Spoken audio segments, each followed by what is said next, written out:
Hello, Inaroshinhos. Welcome to the grand finale. Today, we are going to talk about clear English and the follow up method, okay?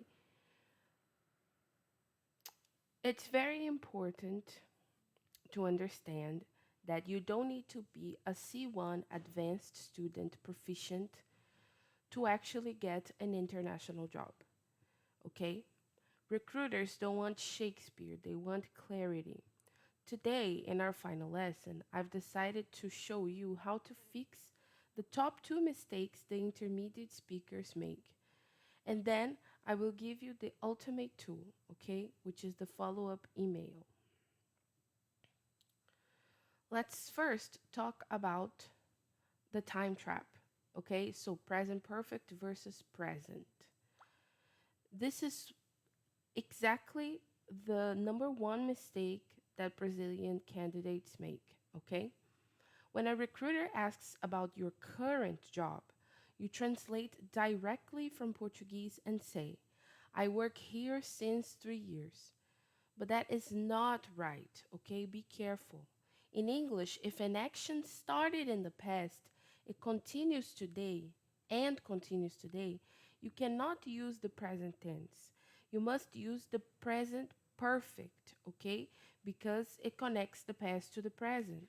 So, for example, instead of saying, I work here for or since 3 years, you can say, I have worked here for 3 years. Or maybe I have been in this role since 2021.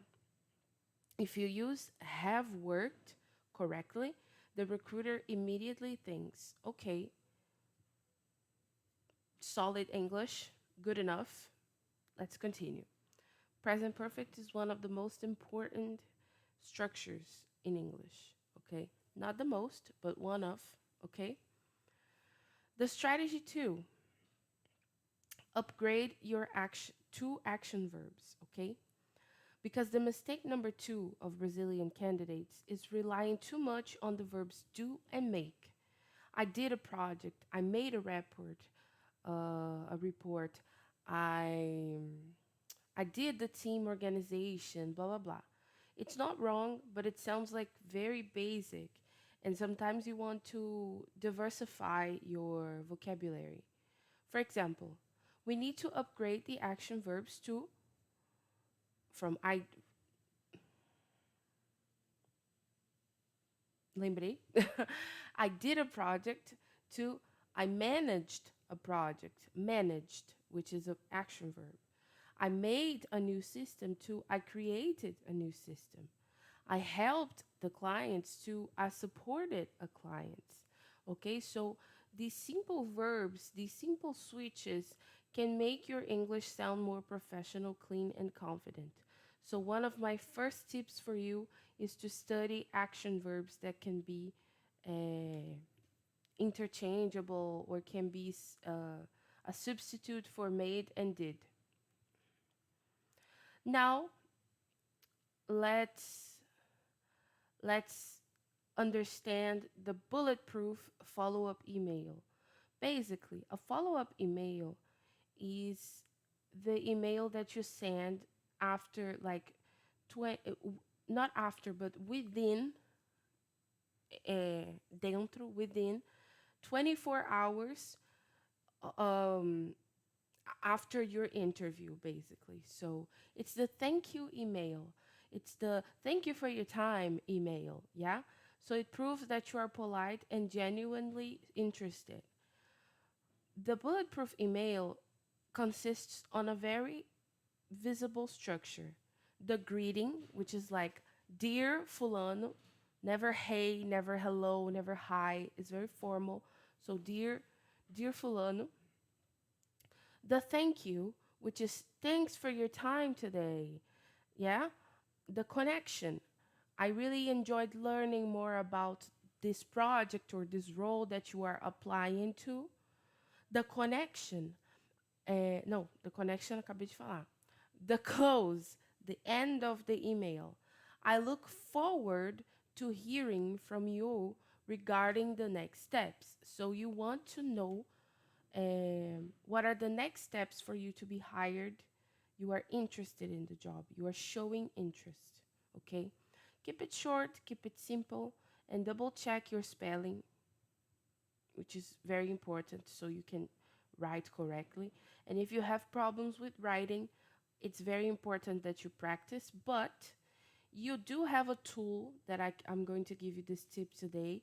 You do have a tool which is Grammarly. It's a very nice tool where you can study when they can correct your spelling, help you with better writing. It's very good. But of course, it's important to practice writing skills. So write this email, practice writing this email, show to your teacher. If I am your teacher, show it to me. Okay? Be my guest. I look forward to. Now, pay attention. After this, you have completed the job interview bootcamp.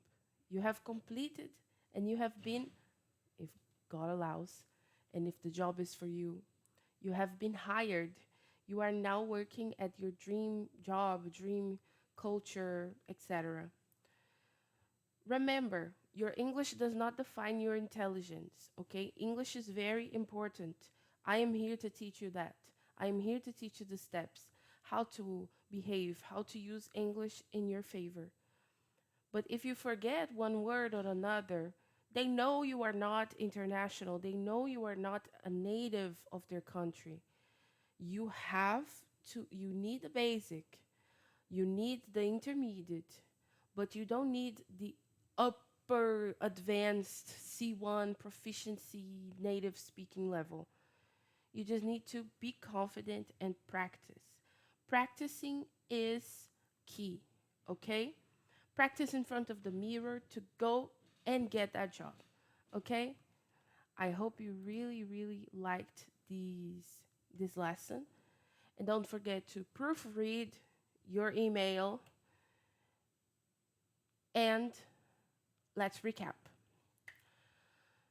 First of all, in the end of this, by the end of this lesson, we have a recap for time and grammar, and also action verb recap. We already talked about this, okay? So this is just a recap. You can read it and you can study it. My tip to you is read this as many times as you need. Save it, take a print screen, I don't know, do whatever. A screenshot, yeah? Take a screenshot, do whatever. But study. It's important. And I hope you get that job. See you next lesson and see you next course. Bye bye.